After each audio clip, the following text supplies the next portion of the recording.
오늘 신천지 두 번째 시간입니다. 지난 시간에는 신천지가 어떤 조직이고 어떻게 생겼는지를 이제 간단히 살펴보았다면, 오늘은 신천지에서 하는 성경 해석에 대해서 좀 알을 필요가 있어요. 왜냐하면 사람들이 신천지에 넘어가는 게, 그 사람들이 성경을 여기 펴고 하면서 막 이제 그 성경으로 우리를 이끄는 것 같을 때 거기에 현혹되기 때문이거든요.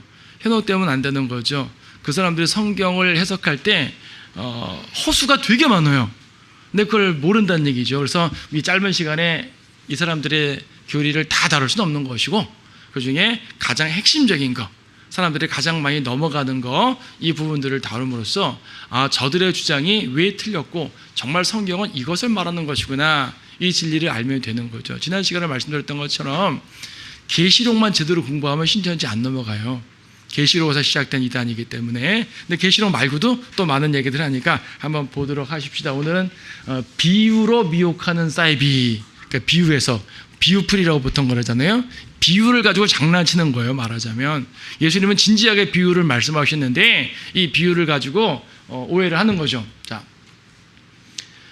성경적 비유, 신천지적 비유. 자, 비유라는 것 자체는요, 성경에서 자주 쓰는 방식입니다.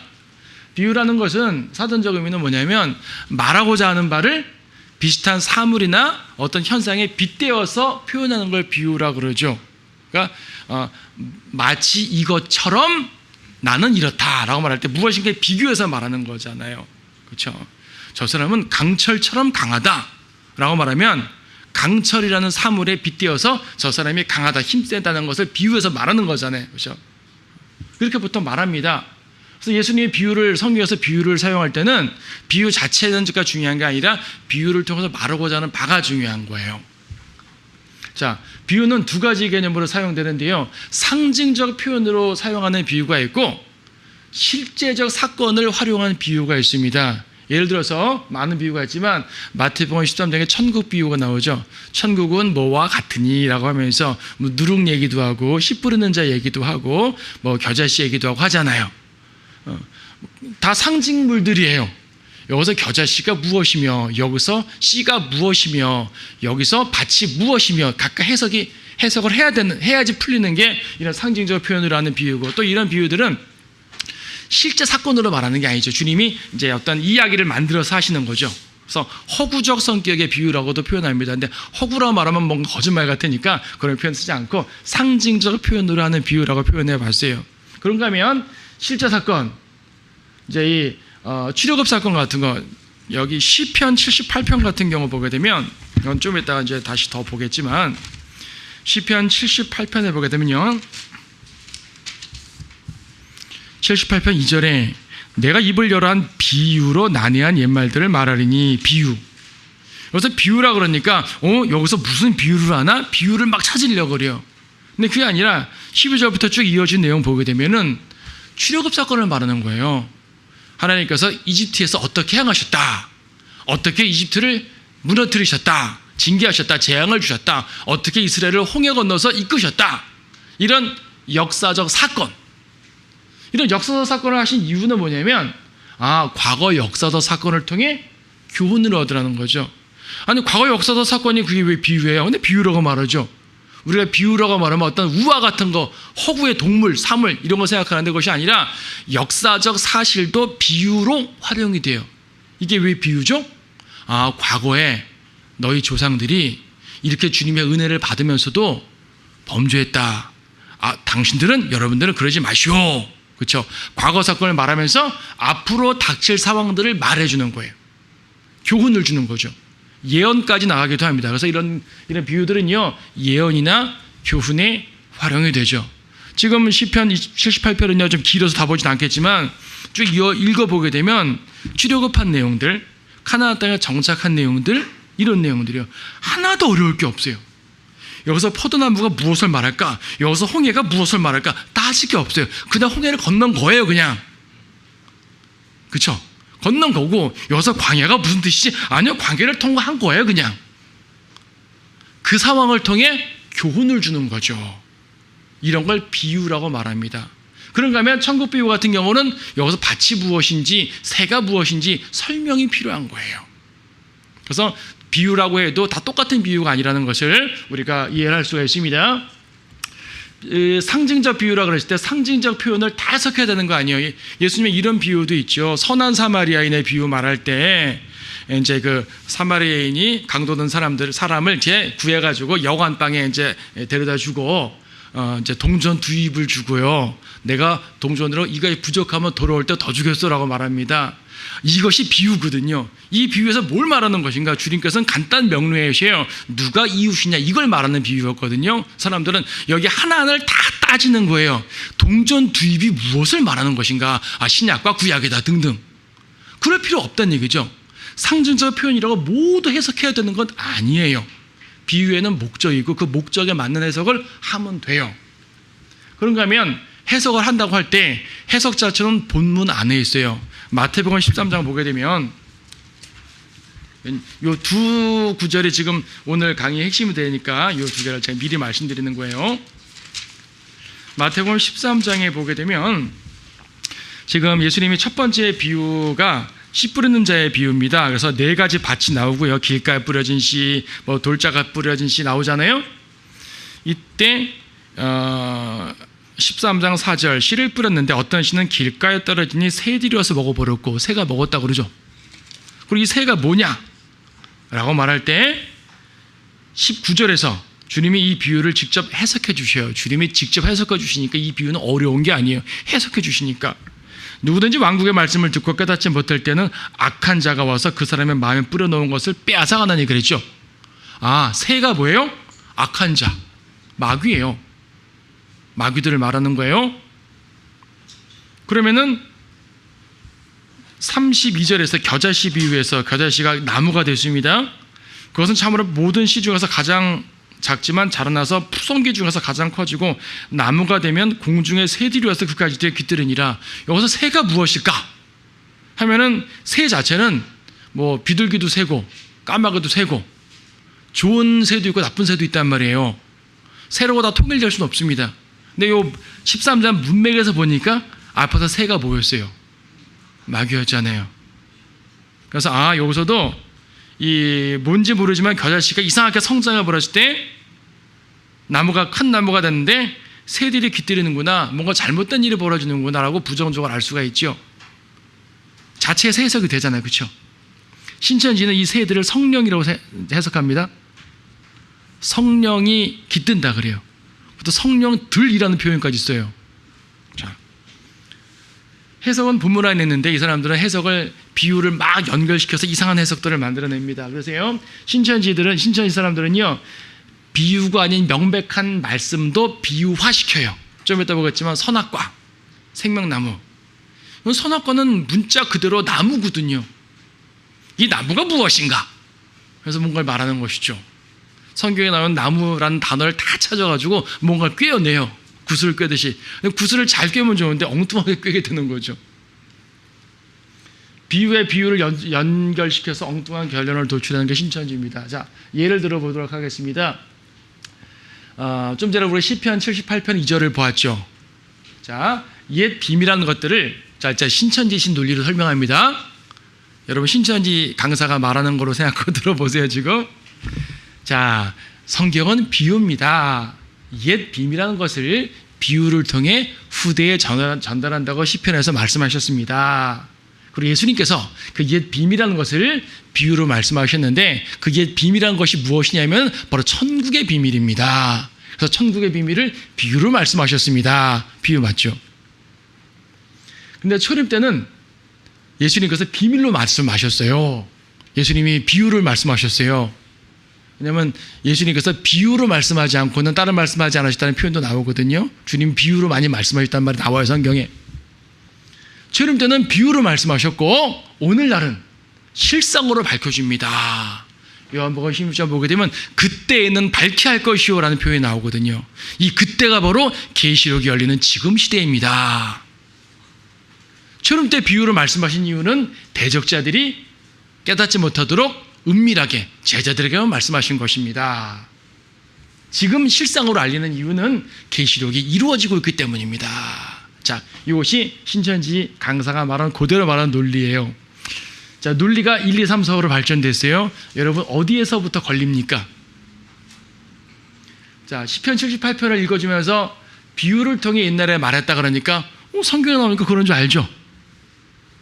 예수님께서 비밀을, 천국 비밀을 말씀하셨다니까 그런 줄 알죠. 여기까지 넘어가는 거예요. 그냥 사람들이. 초림 때 비유를 말씀하셨다고 했잖아요. 성경에. 그래. 여기까지 쭉 넘어가는 거예요. 여기까지 넘어가니까 드디어 눈이 풀어지기 시작합니다. 귀가 흔들리기 시작하고 그 다음에 전혀 말도 안 되는 이야기를 믿게 되는 거죠. 1, 2, 3, 4번은 그렇다 쳐요. 사실 다 틀립니다. 그렇다 치지만 왜 4번에서 5번으로 넘어가는 논리가 맞는 논리예요? 자, 1, 2, 3, 4까지는 논리가 흘러간다 칩시다. 5번의 논리가 맞는 논리일까요? 계시록이 이루어지는 시대, 이걸 어떻게 알죠? 이만희가 계시록을 다 주님께, 성령께서 함께 하심으로써 계시록이 이루어지는 걸 다 보게 됐고, 지난 시간에 설명드린 그거 말이에요. 계시록 사건이 이루어지는 것을 보게 됐으니까 그가 말하는 해석이 곧 주님께서 이 마지막 때 계시록이 열리는 거다라고 말하는 거예요. 자, 1, 2, 3, 4까지는 성경을 제시해, 성경 구절을 제시해요. 성경 구절 제시하지 않아도 여기서 넘어가게 돼 있어요. 현명한 사람은 논리의 구조가 빵꾸난 게 보입니다. 안 보여요, 사람들은. 자, 그럼 앞에 4개는 다 맞냐? 아니요, 저것도 안 맞아요. 지금 78편과 마태복음 13장을 연결시켜서 예수님의 비유가 구약에서부터 말하는 비유라고 생각하는데 이건 각각의 비유입니다. 그리고 아까 말씀드렸던 것처럼 7편, 78편은 출애굽 사건을 통해 교훈을 주는 비유일 뿐이에요. 그리고 마태복음 13장에서 천국 비밀을 말씀하신 것은 예수님은 천국 비유뿐 아니라 다른 많은 비유들을 말씀하셨는데 예수님이 비유로 주로 말씀을 많이 하셨어요. 비유는 예수님의 설교 도구입니다. 왜 도구냐면 어리석은 백성들에게 좀 쉽게 전달하려고 하는 거죠. 비유는 쉽게 전달하기 위해 만든 게 비유입니다. 어린아이들에게 주는 시청각 자료가 비유예요. 근데 비유를 또 어렵게 해석하면 되겠어요? 쉽게 주려는 말씀을 왜 어렵게 받아들이냐고요. 그렇죠? 그리고 초림 때 비밀로 말씀하셨다고요? 초림 때 모든 말씀을 비밀로 말씀하신 것이 아니죠. 예수님이 나를 믿으면 살리라. 이게 비유예요? 비유 아니죠. 요한복음 6장에서 내 살을 먹고 내 피를 마시면 살리라. 이건 비유죠. 예수님의 피와 살을 어떻게 직접 먹어요? 비유죠. 근데 예수님은 나를 믿으면 살리라 그랬어요. 내 살을 먹고 내 피를 마신다는 말은 성찬식을 행한다는 말이 아니라 믿으란 말이구나 라고 알 수가 있죠. 주님이 문맥 내에서 직접 해석을 해 주셨습니다. 주님은 모두를 비유로 말한 것이 아니에요. 니고데모에게 거듭나야 하리라. 이게 비유예요? 이걸 비유로 보면 큰일 나죠. 이건 비유가 아니라 실제로 예수님을 믿으면 영이 살아나서 거듭나는 거예요. 예수님의 말씀은 비유도 있지만 비유가 아닌 것도 많다고요. 모두 비유로 말씀하신 것이 아니라고요. 초림 때 비유로 말씀하신 이유는 대적자들이 깨닫지 못했던 우리끼리 은밀히 말한 것이 아니라, 보세요. 마태복음 13장이 보죠. 13장 13절에서 그러므로 내가 그들에게 비유로 말하노니 이는 그들이 보아도 보지 못하고 들어도 듣지 못하며 또 깨닫지도 못함이라. 이사야 예언이 그들에게 이루어졌으니 말하기를 너희가 듣기는 들어도 깨닫지 못할 것이요 보기는 보아도 알지 못하리라. 이게 뭐냐면 이스라엘 백성이 거절하는 장면이에요. 이스라엘 백성이 거절함으로써 천국의 신비가 오게 된다. 이스라엘에게 예수님은 천국 메시아 왕국을 가져오셨잖아요. 근데 그들이 거절했어요. 그래서 메시아 왕국이 신비적 형태로 숨어버렸어요. 이게 천국 비유예요. 마태복음의 이 교리를, 천국의 교리를 확실하게 알면은 넘어가질 않습니다. 천국이라는 것을 저 하늘나라, 주님 계신 나라 이렇게 아름답게만 생각하니까 이 천국이 비유구나 하면서 이상하게 넘어가는 거죠. 초림 때는 다 비유로 감추었다. 지금 비유로 비유를 열었다. 이만희에 의해서. 아니요. 예수님이 친히 해석해 주셨다. 아까 말씀드렸죠? 13장 36절 같은 데서 분명히 말했지 않습니까? 그 후에 예수께서 무리를 보내시고 집에 들어가시니 주의 제자들이 와서 주께 말씀드리기를 밭의 독버리들의 비유를 우리에게 설명하여 주소서. 앞에선 비유로 말씀하셨고 뒤에선 친히 해석을 해 주셨어요. 요한복음 16장 말씀 보시면요. 요한복음 16장 29절에서 앞에서는 비유라고 말씀하셨는데 29절에서 제자들의 주께 말씀드리기를 보셔서 이제 주께서 분명히 말씀하시고 비유로 말씀하지 아니하시니 이제 우리는 주께서 모든 것들을 아시며 또 아무도 주께 물어야 할 필요가 없는 줄 아나이다. 아까는 비유로 말씀하셔가지고 무슨 말인가 궁금했는데요. 주님이 다 풀어주시니까 이제 확실히 알겠습니다. 그 말이죠. 주님이 비유로 말씀하지 않으시고 분명히 말씀해 주셨어요. 그러니까 신천지는 초림 때는 다 비유로 말씀하시고 지금 비유가 다 풀린다고 말하는 거예요. 거짓말이에요. 초림 때 이미 주님은 비유를 밝혀주셨어요. 계시록도 보면 제가 자주 말씀드리죠. 요한 계시록, 리벌레이션. 계시록이라는 말은 풀렸다는 말입니다. 묵시록이라 말하면 절대 안 돼요. 묵시록은 감췄단 말이고 계시록은 풀렸단 말이에요. 계시, 드러나는 걸 계시라 그러잖아요. 비록 상징적 표현이 많아가지고 어려워 보일지 모르지만 마음을 열고 쉽게 보게 되면은 이거는 다 풀린 말이에요. 요한이 다니엘 때는 좀 묶였었어요. 다니엘 때는. 근데 요한은 풀어진 거거든요. 이미 주님이 계시록을 우리에게 알려주시고 풀어주신 겁니다. 꽁꽁 감춰놨다가 지금 시대에 풀리는 게 아니고 말이죠. 자, 이런 거짓말들을 분명히 하나하나 반박할 수 있다면 신천지에 넘어가지 않겠죠? 제대로 하나하나 반박을 해야 될 것 같습니다. 그래서 신천지의 말들은 100% 거짓말이다. 자, 또 다른 거 봅시다. 생명나무와 선악나무, 아마 이 말 제일 많이 할 거예요. 아마 여러분 들어보셨을 거예요. 자, 에덴 동산에 생명나무가 있고 선악과가 있었죠. 아담과 이브는 선악과를 손댔어요. 선악과를 먹었어요. 그리고 주님께서는 생명나무를 먹지 못하도록 불칼로 그룹들로 지키셨어요. 결과적으로 생명나무 열매는 먹지 못했고 선악과만 먹은 상태에서 아담과 이브는 사망을 맞이하게 되는 거죠. 이건 창세기 3장 사건인데 실제적 사건입니다.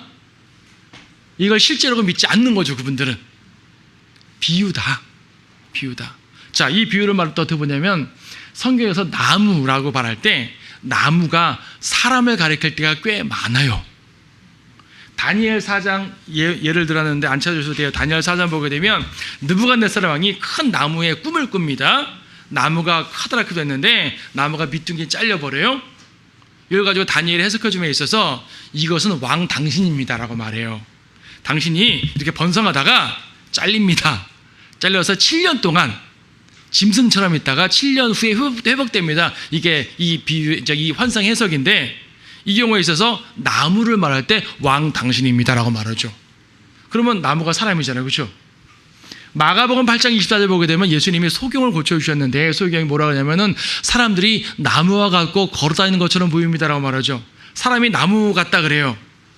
그리고 재판관계나 여러 군데에서도 비유를 말할 때 나무, 가시나무가 어쩌고 무슨 뭐 이렇게 이 올리브 나무가 어쩌고 사람들을 가리켜 나무라고 비유를 할 때가 많아요. 이사야에서도 사람의 수명이 나무처럼 길어진다 그러고 이러니까 나무는 사람을 가리키는 거네 하고 딱 골착화돼 버리는 거죠. 성경의 모든 나무가 다 사람을 말하는 걸까요? 아니겠죠. 자, 나무가 사람 말한다 하더라도 이쪽에서 말하는 나무를 이쪽에서 말하는 나무랑 연결시킬 필요가 없어요. 비유가 연결된 비유도 있지만 끊어진 비유도 많다고요. 무조건 연결시킵니다, 이 사람들. 자, 생명나무와 선악나무는 비유입니다. 나무는 사람입니다. 그럼 생명나무는 무엇일까요? 누굴까요? 바로 예수님입니다. 예수님이 나는 포도나무요 너희들은 가지니라고 말씀하지 않았습니까? 여기까지는 사람들이 그래 하겠어요? 안 하겠어요? 하겠죠. 예수님을 포도나무라 그랬다니까요. 예수님이 생명을 준다 그랬죠. 생명의 빵, 생명 준다 그랬잖아요. 예수님이 바로 그 생명나무란 얘기예요. 초림 때는. 그리고 예수님은 나무고 제자들은 가지라 그랬으니까 제자들이 열매를 맺는다 그러잖아요. 여기까지는 그럴듯해 보이죠? 자, 예수님이 생명나무라 말하면 여기까지 말하면 되는데 꼭 초림때라는 말을 덧붙여요. 그럼 지금은 다른 게 생명나무란 말 아니겠어요? 그거를 말하기 위해 초림때 생명나무는 예수님이다라고 말하는 거예요. 그럼 지금 생명나무는 무엇이냐? 자, 제자들이 가지가 되어서 열매를 맺은 것처럼 지금 제자들의 빗대어지는 12지파가 열매를 맺는 거다라고 말하죠. 그래서 베드로 지파, 요한 지파 그러잖아요. 그들이 다달이 12가지 열매를 맺는데요. 도대체 무슨 열매 맺는지 모르겠는데 열매를 맺는데요. 그래서 지금 생명나무는 이만희를 비롯해서 그 신천지 12지파, 열매 맺는 12지파가 생명나무입니다 라고 말하는 거죠. 계시록 생명나무도 다 여기에 연결시켜요. 왜? 계시록 22장에 나오는 생명나무는 미래에 있을 건데 이 사람들은 현재 새하늘 새 땅이 열렸다고 말하잖아요. 그러니까 지금 저거를 적용하는 거예요. 지금 저 사람들은. 그러면 선악나무는 뭐냐면 생명나무가 예수님이고 신천지니까 선악나무는 그 반대편 사람들이다. 사탄에 소속되어 있는 바벨론이다. 이 바벨론은 뭐냐면 그냥 세상 사람 말하는 것이 아니라 그들의 표현에 따르면 한기총 소속 기존 교회들을 말해요. 꼭 한기총이라는 말을 덧붙이더라고요. 별로 중요한 말도 아닌데. 그러니까 기존 교회들을 말하는 거예요. 자기네 교회 장막성전은 성별된 교회고 기존 교회는 바빌론의 사탄의 주관하는 바빌론 교회들이다. 저들이 바로 선악나무인 거고 자기들이 생명나무인 거다. 근데 이 논리를요, 요 말만 하게 되면 누가 믿겠어요? 여기서부터 오는데 이 말을 여기서 요거 넘어갈 때는 정말 말이 안 되거든요. 근데 그거를 믿는다니까요. 그걸 믿어요. 자, 이것도 하나씩 봐요. 생명나무, 선악나무는 비유가 아닙니다. 실제적 나무입니다. 이브는 선악과를 먹었고 이 과일을 아담에게 주었고 이걸 먹어서 주님께서는 그들의 그날에 죽였어요. 영을 죽였죠. 몸은 900살 더 살았지만 영은 그때 죽었어요. 하나님의 형상이 깨진 거예요. 이래서 로마서 5장에서는 한 사람에 의하여 사망이 왔다고 말하고 있는 거죠.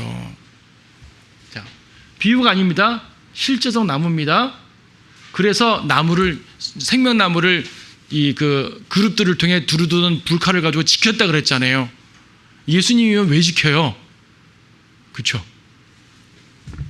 나무가 사람이냐? 나무를 사람으로 비유하는 데도 있습니다. 하지만 모든 나무가 사람인 건 아닙니다.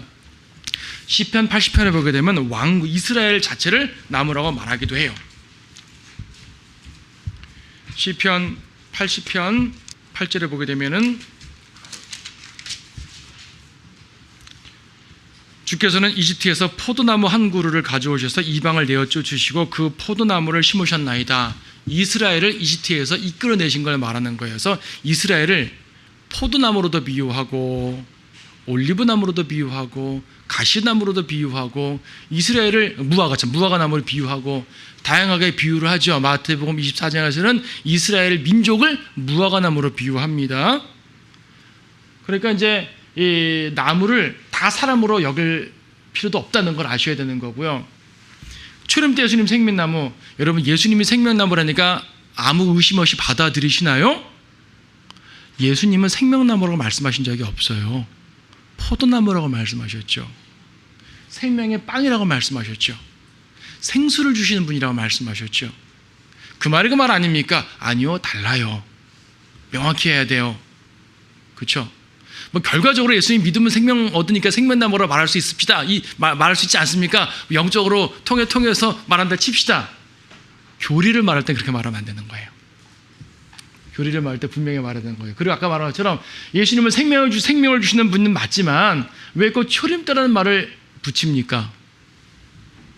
계시록 21장 22장에 나오는 그 생명나무는요, 민족들이 그 나무의 열매를 먹고 산다 그랬고요, 그 잎사귀가 민족들을 치유한다 그랬고요, 도성에서 큰 강이 흘러나오는데 그 강은 민족들을 치유하는 샘물이라고 말씀하셨단 말입니다. 생명수의 강이라 그랬고 그 주변에 생명나무들이 자라면서 12가지 과실을 낸다 그랬어요. 이게 상징일까요? 비유일까요? 아니요, 실제예요. 실제적으로 벌어지는 거예요. 그러니까 우리가 믿는 계시록의 실제는 미래에 대한 소망이에요.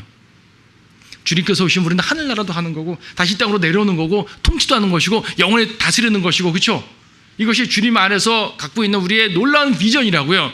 이사야도 이 비전, 이 환상을 말했고요. 선지자들이 다 말한 환상이 이루어지는 겁니다. 근데 이 모든 것들을 신천지에서는 신천지라는 조직 안에서 성취되고 있다. 신천지라는 말 자체가 뭐예요? 새 하늘 새 땅이 신천지잖아요. 신천 신지. 신천지가 지금 이루어지고 있다는 얘기죠. 신천지가 이루어지고 있고 이 사람들의 생명 남으니까 이 사람들을 통해서 믿으면 된다. 이렇게 말합니다. 비유. 계시록을 문자로 보냐 비유로 보냐의 차이가 확 달라져요. 그런데 무천년주의자들은 계시록을 비유로 보잖아요. 상징으로 보죠. 상징으로 보면서도 명확한 해석을 못해요. 그러니까 신천지 사람들이 와서 상징을 내가 제대로 가르쳐 줄게 하고 말하니까 속는 거죠. 우리는 계시록을 상징으로 보지 않습니다. 물론 상징적 표현들이 몇 개 나오긴 하지만 전체적으로 문자적인 그 실제예요. 문자적인 실제로 받아들였기 때문에 이걸 하나하나 해석해 줄 때 거절할 수 있는 거죠. 그건 그 뜻이 아닌데? 딱 말할 수가 있잖아요. 도대체 무슨 열매를 맺는다는 걸까요? 회원수가 증가하면 열매를 맺는 걸까요? 아니죠. 자, 선악나무, 선악과는 실제 열매예요.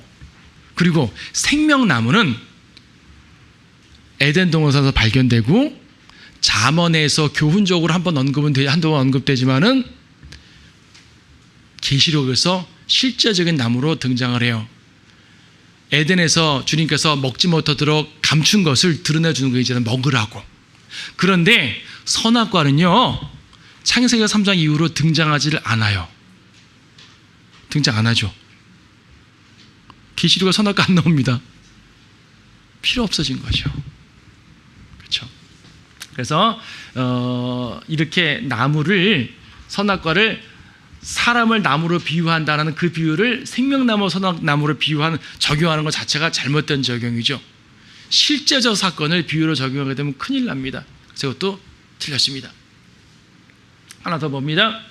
곡식밭의 비유. 자, 마태복음 13장. 이 사람들은 이제 천국 비유를 비유의 핵심, 비유의 엑기스라고 말합니다. 그래서 우리는 천국 비유에 대해서 간단하게 보고 넘어가야 될 것 같아요. 마태복음 13장에 곡식밭의 비유, 독보리 비유, 이제 개혁성경은 가라지라고 되어 있죠. 어쨌든 그 비유를 말합니다. 그러니까 두 번째 비유예요. 여기 보게 되면은요, 보세요. 마태복음 13장 24절. 주께서 그들 앞에 또 다른 비유를 들어 말씀하시기를 천국은 좋은 씨를 자기 밭에 뿌린 사람과 같으니 사람들이 잠자는 동안 그의 원수가 와서 곡식 사이에 독보리들을 뿌리고 가버리니 싹이 나고 이삭이 패일 때 독보리들이 나오니라. 그 집 주인의 종들이 와서 그에게 말하기를 주인님 당신의 밭에다 좋은 씨를 뿌리지 아니하였나이까? 그런데 독보리들은 어떻게 생겼나이까? 라고 하니 그 주인이 그들에게 말하기를 원수가 이렇게 하였구나 하자 그 종들이 그에게 말하기를 그럼 우리가 가서 그것들을 한데 모으기를 원하시나이까? 라고 하니 주인이 말하기를 아니라 독보리들을 한데 모으다가 곡식까지 함께 뽑으면 아니 되느니라. 추수 때까지 둘 다 함께 자라도록 두었다가 추수 때에 내가 추수꾼들에게 말하여 먼저 독보리들을 모아서 불사르기 위해 단으로 묶고 곡식은 내 곳간으로 모아드리게 하리라고 하니라. 자, 비유고요. 이 비유를 친히 38절부터 해석해 주셨어요. 37절부터 좋은 씨를 뿌린 자는 인자요 밭은 세상이며 좋은 씨는 왕국의 자녀들이라 쭉 나오죠. 두 씨가 나옵니다. 하나님 말씀을 듣는 자와 마귀의 말을 듣는 자 두 씨가 나온다고 해요. 그런데 추수꾼을 통해 추수를 하게 되네요. 이 추수꾼들이 바로 신천지 12지파가 추수꾼이라고 말하는 거죠. 이렇게 논리를 연결시킵니다. 계시록 13장에 보게 되면은 하늘의 장막이 적그리스도가 하늘 장막을 모독하는 장면이 나와요. 이것도 지난 시간에 간단히 본 건데 계시록 13장 6절 말씀에 그 짐승이 입을 벌려 하나님을 대적하여 모독하되 그의 이름과 그의 성막과 하늘에 거하는 자들을 모독하더라 그랬죠. 그가 성도들과 싸워 그들을 이기는 권세를 받았더라 그랬죠. 자, 그 짐승 적그리스도가 하늘의 성막, 그의 이름과 그의 성막과 모독하더라. 하늘 성막을 모독한다 그래요. 이것을 가리켜 하늘 장막이 점령당했다, 멸망당했다고 표현을 해요. 하늘 장막이 멸망당했다. 그래서 원래의 백성들은 떨어져 나가고 본자손은 떨어져 나오고 동서로부터 추수되어 온 수많은 사람들이 이 나라에 앉게 된다. 마태복음 8장 11절 12절을 보게 되면은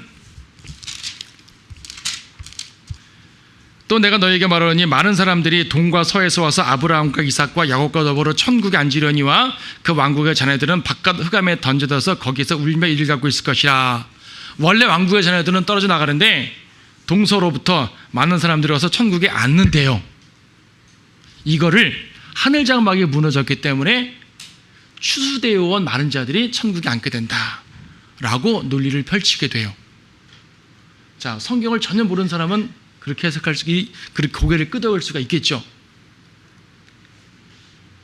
새하늘과 새 땅, 새 민족이 형성된다는 거죠.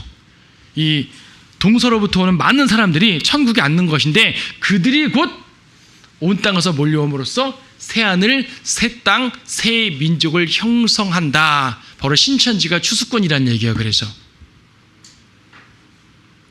이 논리도 되게 엉성하죠. 근데 아까 선악나무부터 시작해서 논리가 넘어가요. 둘시 하나님의 말씀을 듣는 자와 마귀 말을 듣는 자가 아니라 마태복음 13장에서 뭐라 그러냐면 왕국의 자녀와 마귀의 자녀라고 주님 말씀하셨어요. 하나님 말씀을 듣는 자라와 듣지 않는 자라는 말은 여기 없어요. 그렇죠? 마태복음 13장 38절에 종을 치는 왕국의 자녀들이라, 독보로들은 악한 자의 자녀들이라 그랬지 말씀을 잘 듣고 말씀을 안 듣고란 말은 없어요. 말씀을 잘 듣고 안 듣고는 첫 번째 비유, 다른 비유에서 나오는 말이에요. 좀 이따 설명드려요. 추수꾼을 통해서 추수를 한다고 말하는데 추수단 수많은 사람들이 새 민족을 이룬다고 말하는데 추수꾼은 사람이 아니라 천사입니다. 13장 39절에서 독보리를 뿌린 그 원수는 마귀이며 추수는 세상의 끝이요 추수꾼들은 천사들이라. 천사들이 추수꾼이에요. 계시록 14장에 보게 되면요, 알곡을 거둬들이는 천사가 있고요, 진노의 포도를 거둬들이는 천사가 나와요. 알곡과 독보리를 가르게 되는 건 천사의 임무예요. 사람의 임무가 아닙니다. 여러분들은 복음을 전하는 사람들이지 알곡과 독보리를 가르는 사람들이 아니에요. 여러분들이 복음을 전할 때 누군가는 구원받죠. 알곡이 되겠죠. 누군가는 구원받지 않아요. 그럼 독보리겠죠. 하지만 그 다음에 또 구원받을 수도 있잖아요. 그렇죠? 이 마지막 장면은 우리가 결정하는 것이 아니란 얘기죠. 그리고 이것은요, 마지막 때에 천사들이 알곡과 독보리를 가른대요. 어디에 있는 사람들 중에서 알곡과 독보리를 가른단 말일까요? 자, 교회 시대에 수많은 사람들이 죽었어요. 이미 하늘나라와 지옥에 가 있죠. 이미 가 있는 사람들을 알곡과 독보리를 가려요? 상식적으로 생각해 보세요. 세상 끝에 천사들이 알곡과 독보리를 가른대요. 추수하면서. 그러면 이때 추수되는 대상이 누구예요? 환난 때, 그러니까 세상 끝에 살아남아있는 사람들이에요? 이미 죽어서 하늘나라 지옥 간 사람들이에요? 살아남아있는 사람들이죠. 마지막 때 쭉 주님이 재림할 때 살아있는 사람들은 대환란 때 사람들이겠죠?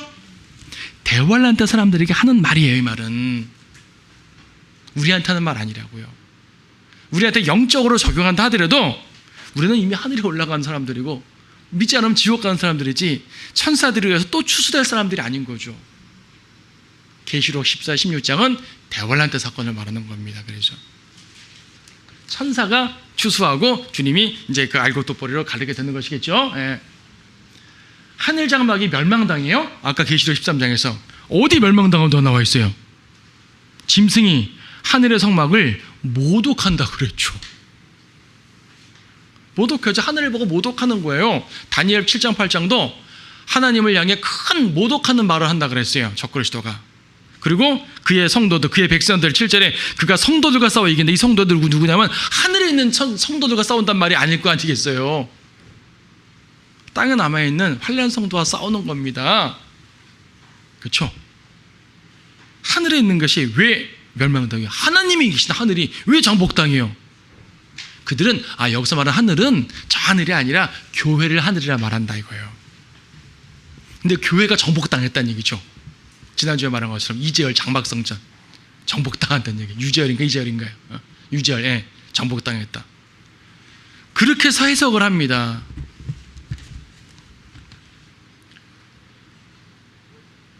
마태복음 8장에서 말한 것처럼 본 자손은 떨어져 나오고 동서로부터 많은 사람들이 천국에 앉는다.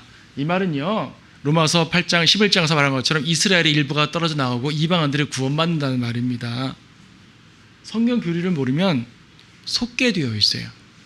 그들의 논리에 귀를 내어주고 눈이 풀리고 그런가 보다 하고 넘어가게 되어 있어요.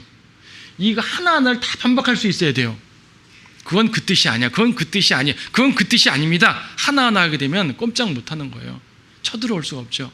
많은 교회들이 신천지 당하죠. 신천지 출입금지 교회에다 편말 써붙입니다. 신천지가 출입해서 우리 성도들 꽤 갈까봐, 도둑질 해갈까봐. 성도들이 계시록 말씀, 마태복음 말씀, 성경의 교리를 딱딱 알고 있으면은 넘어갈 일이 없어요. 그렇죠. 당연히 신천지 출입하지 못하게 하는 건 좋은 일이지만은 그걸 겁내기 전에 먼저 말씀으로 올바로 교리를 가르쳐 놔야 된다는 사실이에요. 분명히 하나하나 반박할 수 있어야 돼요. 좀 어려우신 분들은, 처음 들어서 어려우신 분들은 이 영상을 계속 반복해 보면서 해당 구절들 찾아보시면 좋겠어요. 그리고 해당 대단 마태복음이나 계시록 구절 강의 들어보시면 알 수 있습니다. 새하늘 새 땅이 신천지 안에서 새로운 민족, 새로운 구원받는 새로운 민족으로 형성된다. 신천지라는 그 새로운 교회가 새 땅이다, 새 하늘이다. 아니요, 새 하늘 새 땅은 아직 오지 않았어요. 언제 옵니까? 계시록 21장. 또 내가 새 하늘과 새 땅을 보니, 새 예루살렘을 보니. 계시록 21장에 나와요. 바로 앞에 뭐죠? 20장 끝에 백보단시파로 나옵니다. 백보단시파는 언제 이루어지죠? 천년왕국 끝에 7, 8, 90절. 천년왕국이 끝나면 백보단시판이 있고, 백보단시판이 끝나면 새하늘과 새 땅이 펼쳐지는 거예요. 지금 주님이 재림하신다 그래도 천년 후에 신천지가 펼쳐지는 거예요. 근데 이들은 천년왕국과 새하늘 새 땅과 환란시대와 교회시대를 모두 통합적으로 보고 이 모든 것들이 자기 신천지 조직 속에서 이루어진다고 말하는 거죠. 계시록의 환상을 자기가 다 봤다는 걸 누가 보여준 거예요? 예수님이 보여준 거예요? 마귀가 보여준 거예요? 마귀가 보여준 거죠. 이것도 틀렸습니다. 자, 여기 좀 더 자세히 보게 되면요, 비유를 좀 보죠. 첫 번째 비유와 두 번째 비유를 좀 자세한 설명이 필요합니다. 마태복음 13장 볼 때 좀 전에 본 건 두 번째 비유입니다. 곡식밭의 독보리 비유는 두 번째 비유예요. 이 사람들 첫 번째 비유와 두 번째 비유를 섞어서 말합니다. 첫 번째 비유는 뭐냐면 네 가지 밭이 나와요. 돌짝밭, 길가, 돌밭, 가시밭, 그 다음에 좋은 밭, 옥토, 그쵸? 첫 번째 비유는 밭이 4개 나옵니다. 그래서 밭은 뭐예요? 사람의 마음이 밭이에요. 13장 19절에서 누구든지 왕국의 말씀을 듣고도 깨닫지 못할 때에는 악한 자가 와서 그 사람의 마음에 뿌려놓은 것을 빼앗아가라니 그랬죠. 밭은 마음입니다. 그러니까 돌 같은 마음, 가시밭 같은 마음, 옥토 같은 마음, 각 사람의 상태를 말하는 거예요. 씨는 뭐죠? 말씀이에요. 마태복음에서 왕국의 말씀이라 그러고, 마가복음에서는 하나님의 말씀 그러고, 누가복음은 그냥 말씀이라 그럽니다. 어쨌든 말씀이에요. 말씀, 주님의 말씀이죠. 그래서 첫 번째 비유는 목적 자체가 어떤 예언적이라고 보담도 각 성도들이 열매를 맺어야 되는데 포인트를 맞추고 있습니다. 어떤 사람들은 열매는커녕 아예 말씀을 거절해버리는 사람들이 있고요. 어떤 사람들은 말씀을 받아들이되 세상 염려 때문에 열매를 맺지 못하고요. 어떤 사람들은 전심으로 말씀을 받아들이기 때문에 30배, 60배, 100배의 열매를 맺는다. 제자들에게 열매 맺는 신앙을 강조한 교훈적인 비유입니다. 두 번째 비유는 밭이 하나밖에 안 나와요. 좀 아까 읽었던 거. 밭은 하나인데 이때 밭은 세상이라고 나와 있습니다. 38절에서 밭은 세상이며, 그리고 C가 뭐예요? 사람들이에요. 주님의 사람들과 마귀의 사람들. 첫 번째 비유에서 C는 뭐였어요? 말씀이었죠. 두 번째 비유에서 C는 뭐예요? 사람들이죠. 첫 번째 비유에서 밭은 뭐야? 사람 마음이고, 두 번째 비유에서 밭은 세상이에요. 비유가 같아요, 달라요? 다른 비유죠. 또 두 번째 비유에서 추수꾼이 등장하는데 천사들이 추수꾼, 아까 설명드린 거죠. 그래서 이 비유는 뭐냐면 세상 끝 재림 상황을 예언한 거예요. 첫 번째 비유도 예언 부분이 없는 건 아니지만 첫 번째 비유는 예언보다도 교훈을 강조하고 있고요. 두 번째 비유는 예언을 강조하고 있습니다. 두 번째 비유는요, 저 뒤에 일곱 번째 비유에서 이제 그물을 쳐서 물고기를 잡았는데 좋은 물고기, 나쁜 물고기를 가른다 그래요. 이것도 역시 세상 끝에 천사들이 하는 임무로서 설명을 합니다. 예언적인 상황이에요. 근데 신천지는 섞어가지고 이제 이 C는 말씀을 받아들인 사람이라는 식으로 설명을 하는 거죠. 둘을 섞어 말하는 거예요. 열매를 맺는 것을 추수꾼으로 추수하는 것을 열매 맺는 거라 말하는 거죠. 이 둘을 혼동시킵니다. 각 사람이 영적인 열매 맺는 거로 말하는 게 주님의 목적인데 신천지는 것이 아니라 세상 끝에 이 추수되는 사람들이 바로 열매 맺는 거다. 30배, 60배, 100배 열매가 바로 그거다라고 설명을 하는 거죠. 비유가 혼동돼요. 이 비유를 정확하게 알아야지 반박을 할 수 있는 겁니다. 자, 두 비유를 섞어서 열매 맺는다는 것을 신천지의 추수로 설명하도록 이해를 합니다. 너무나 당연하게 말하고 있어요. 이 사람들이 각 교회에다 목사들한테 인터넷이나 오프라인으로 편지를 보냈는데 이런 말 쭉 하면서 이 말을 왜 믿어지지 않습니까? 라고 말합니다. 도대체 어떻게 믿어요, 저 말을? 성경 말씀을 알면 믿을 수가 없는 거예요. 성경 말씀을 모르는 사람들이 들어갑니다. 무조건 비유로 보니까 안 되는 겁니다. 특히 세 번째 비유, 겨자씨 비유에서는 공중의 새들을 성령이라고 말해요. 성령들이라고 말해요. 정말 말도 안 하는 거죠. 오히려 마귀들인데. 뒤에 보겠지만 이 사람들은요,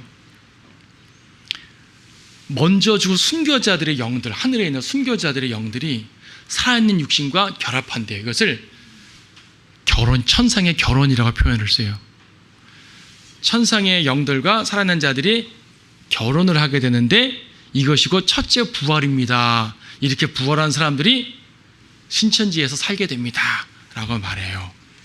성경 말씀을 막 갖다 붙이는 거죠. 그래서 마지막으로 신천지식 비유 해석인 이제 하나를 더 보게 되면 사탄의 주관하에 있는 처음 하늘 땅을 끝내시고 새 하늘 새 땅을 창조한대요. 맞는 말 같죠? 맞는 말 같아요. 이 창조는 하나님의 씨로 시작한답니다. 그 씨는 예수님이 뿌렸고 지금 12지파의 추수로 이루어지고 있다. 논리가 이렇게 형성돼요. 거기에 빠지면 이 논리를 받아들여요. 거기에 끄덕끄덕하면서 아멘 한다고요. 말이 안 되는 연결인데요. 그렇죠? 심판이 시작되면 하나님의 실현한 자들과 마귀의 실현한 자들이 구분된답니다. 이때 하나님의 실현한 자들이 천상의 영들과 영적 결혼을 한대요. 영육 결혼이라고 그래요. 첫째 부활에 참여한다. 여기까지가 신천지의 핵심 이론이었어요. 자, 새하늘 새 땅은요, 천년왕국 이후에 온 우주가 물리적으로 새롭게 되는 것이 첫 번째 재창조예요. 여러분, 첫 번째 주님께서 세상 창조하신 게 비유예요, 실제예요? 여러분 살아 숨쉬는 거 비유예요, 실제예요? 저 동물들이 있는 게 비유예요, 실제예요? 나무들이 있는 게 비유예요, 실제예요? 하나님께서 빛이 있으라, 뭐 물이 갈라지라, 뭐 새들이 있으라. 이게 비유예요, 실제예요? 창조가 실제라면 새하늘 새 땅 창조도 실제입니다. 이건 비유가 아니에요. 전혀 비유가 아닙니다. 앞으로 1000년 후에나 벌어질 일들을 자기네 조직 속에서 벌어져서 자기네들 이름 자체를 새하늘 새 땅으로 지은 거잖아요. 신천지. 그렇죠. 새하늘 새 땅은 추수와 아무런 관계가 없습니다. 추수는 재림 때 이루어질 것이고요. 새하늘 새 땅은 하늘과 땅에 불로 소멸된 다음에 있게 됩니다. 여기서 추수꾼이, 그러니까 천사 추수가 알곡과 돋보리를 가른다는 것은요, 현 시대의 마지막을 가른다는 얘기예요. 물론 천년왕국 끝에도 마귀가 마지막 반역해서 마귀를 따르는 자들이 있고 아닌 자들이 있겠죠. 그들이 갈라지겠죠. 하지만 그것은 추수라고 표현하지 않아요, 성경에서. 그건 추수라고 말하지 않아요. 추수는 현재 땅의 마지막 상태를 말하는 거예요. 이렇게 경륜이 혼동되게 되면 아무것도 깨닫지 못하게 됩니다. 이 심판은 재림이죠. 재림으로 이루어진 심판입니다. 복음 전파로 이루어진 심판 아닙니다. 저기 누구예요? 그 안식교도 그랬죠. 안식교도 복음 전파를 통해서 사람들이 구원받지 않을 자로 정해진다고 조사 심판 그랬죠. 심판은 하나님이 일시에 행하는 거지 복음 전파는 심판이 아니에요. 복음 전파는 은혜죠. 그게 왜 심판입니까? 영육결혼이란 없어요. 성경에 그런 말 없어요. 이거는 근거를 아무리 찾아보려도 찾아지지를 않아요. 작은의 자료를 좀 많이 제가 뒤져봤는데 이거는 이러한 논리를 통해 도출된 결론일 뿐이에요. 이만희의 주장이에요. 그냥 성경에 이런 표현 없습니다. 영육결혼이란 없어요. 첫째 벌은 성도들이 변화된 몸을 입는 거지 이미 죽은 순교자들의 영을 입는 게 아니죠. 순교자들의 영이 천사처럼 된다는 거, 이거는 몰몬교에서 나오는 말들이죠. 죽은 사람이 천사로 된다? 말 안 되죠. 천사와 죽은 성도는 별도입니다. 결론적으로 신천지는 비유로 미혹하는 사이비 이단입니다. 첫째, 성경 해석에 대한 몰이해. 비유적 해석이 하면 안 돼요. 성경 문자적 해석을 해야 돼요. 가끔 비유가 나오고 상징적 표현이 나오지만 이 비유와 상징적 표현마저도 예수님께서 친히 성경 본문 내에 해석을 해주셔요. 해당 본문 아니면 다른 본문을 통해서도 해석을 해주셔요. 성경 내에서 이미 해석을 통해 알게 되는 거지 마지막 때에 해석이 되는 것이 아닙니다. 성경은 이미 해석됐기 때문에 문자적으로 해석해야 됩니다. 비유는 성경 본문에 직접 해석되어 있기 때문에 임의적으로 해석하면 안 되죠. 천국에 대한 몰이해, 특히 천국의 신비에 대한 몰이해죠. 이거는 간단히 말씀드릴 수는 없고 우리가 다른 시간에 많이 말했어요. 천국은 메시아 왕국을 말한다 그랬습니다. 마태복음 13장의 천국의 신비는 이 메시아 왕국으로 주어졌던 그 천국이 유대인들의 거절로 말미암아 신비적 형태로 또 수면 아래로 감추어진 상태를 말해요. 천국의 신비가 감추어졌으니까 천국 유사한 것이 등장하네요. 이게 기독교 교회예요. 가짜 교회가 등장하는 거죠.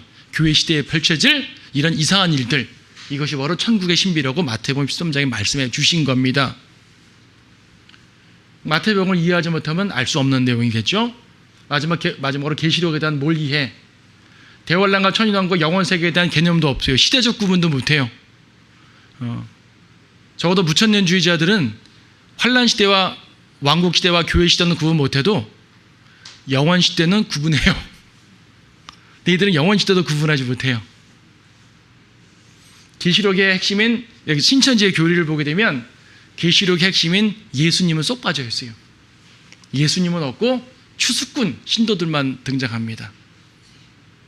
그러니까 이것은 전혀 성경적 해석이 아닌 거죠. 결론적으로 신천지는요, 기존 교회에서 신천지로 빼앗아 오르는 데만 혈안이 된 사이비 이단이에요. 이들의 대상은 세상 사람들이 아니라 선악나무, 즉 바빌론에 포로 잡혀 있는 선악나무란 얘기예요. 이것은 기존 교회들을 말해요. 세상 사람들 구령에 관심 없어요. 기존 교회를 뺏어오는 데만 관심이 있는 거예요. 그들이 바빌론이라고 말하기 때문에. 그러니까 우리가 신천지를 대할 때 단순하게 이단 저리 가, 물론 이단을 물리쳐야죠. 그런데 그들의 이론을 명확하게 알고 명확하게 성경적으로 비판할 수 있어야 돼요. 여러분들에게 신천지는 절대 다가오지 못할 겁니다. 이런 지식이 있으니까. 혹은 주변의 분들에게 이런 것들을 알려주셔가지고 신천지의 교리를 타파할 수 있도록 강력하게 했으면 좋겠습니다.